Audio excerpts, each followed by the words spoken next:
Horror films are designed to cause dread and alarm, make your fears come to life, play on your vulnerability, to create fear of death, and to frighten and panic.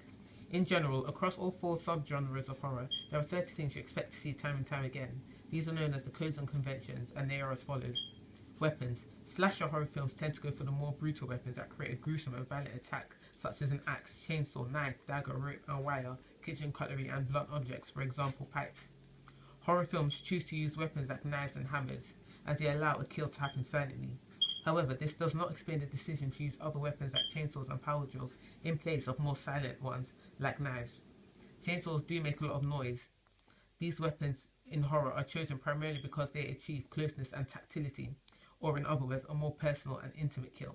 All horror weapons, be it a chainsaw or a knife, can be seen as personal extensions of the human body, allowing the killer to be physically near to his victim and be creative in his kill, leaving behind signs of his own personal signature butchering style and emphasizing his power.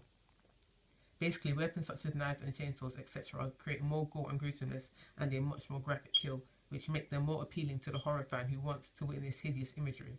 In addition, it lets fans see what they, in normal life, would otherwise be unable to see. Examples of films that are famous for this type of weapon are the Texas Chainsaw Massacre, which featured a killer who used a chainsaw as a main weapon to tear through his victims.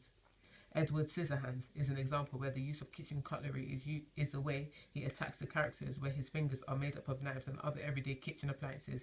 The introduction of weapons that the audience can recognize will make the film much more thrilling and frightening, as they are able to relate to the situation and put themselves in the position of the character being victimized.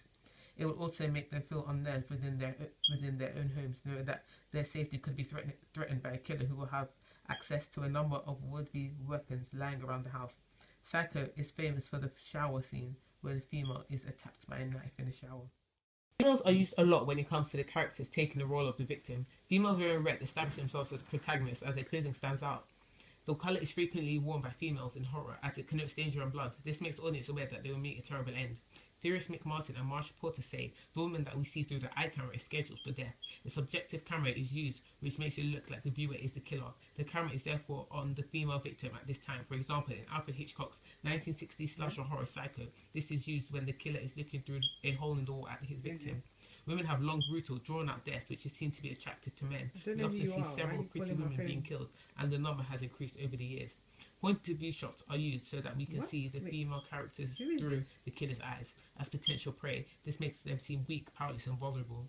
There are many types of female victims you tend to see in horror films, one of them being the one who dies first, normally a female. She would be unintelligent, sexually active, and unaware of any strange goings-on that would be happening in the scene.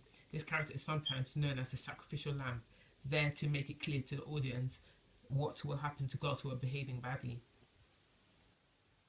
Extreme close-ups of female protagonists are usually used to express their fear and anxiety. Frequently used settings that you may see in any horror film could be isolated, quiet, and secluded settings. A film such as Silent Hill is an excellent example of where a setting like this is the main one. Settings like this make it look like there is no escape from the enemy, and the idea that you don't know who is around is always frightening. Isolated settings also suggest that there is no one nearby who can save you. This setting works so well in Silent Hill, as it allows us to know that there is no one around to help the mother who has lost her child in this scary, empty environment. We are able to feel fear for the mother, as we are able to see ghosts, zombies, and so on lurking in the midst of the town, and the fact that no one is around adds to the enigma and mystery of who took the daughter. Big haunted houses, warehouses, and other big environments such as forests or woodland are also all examples of the main settings you see in horror films. The Woman in Black is a prime example of a film which uses a big haunted house as its main setting and at the center of its storyline. By using large environments, characters look trapped and isolated, while the fear of something lurking behind any closed door or tree is another reason why these settings are regularly used. Another setting that is commonly used, more so in slasher horror films, is a high school. These films are more so aimed towards teenagers because they are able to relate to the situation and the surroundings. Examples of films that use a high school setting are Prom Night, Scream, and Halloween. In horror films, filmmakers try to keep the clothes as minimalistic as possible as to not steer away from the narrative of the film. Colours are used to help the audience determine the type of character they are looking at. For example, if the colour black is being worn, this could indicate the killer. Nevertheless, in some films, costume is a big part of the film. For example, masks and Halloween costumes. Some of the main types of costumes you expect to see when watching a horror film, or the ones that are seen a lot in horror films, are masks, This makes the killer look like they have no identity and makes the audience wonder who is behind the mask. It adds additional fear to what is hiding underneath. Masks can also make a face look demonic, emotionless, and non-human. Also, when females wear all white, it presents them as innocent and saintly. In my film, the protagonist wears white to show the deaths that befall her are not what she wanted and is something she cannot control. Sound is a huge part of the horror genre, as it is used to create suspense and tension. Eerie music is one of the most important and key elements of a horror film. In most cases, music is used to create tension and fear. When eerie music is used, the audience can feel the build-up of something bad that is about to happen. They're waiting for something to happen, just like the characters are in the film.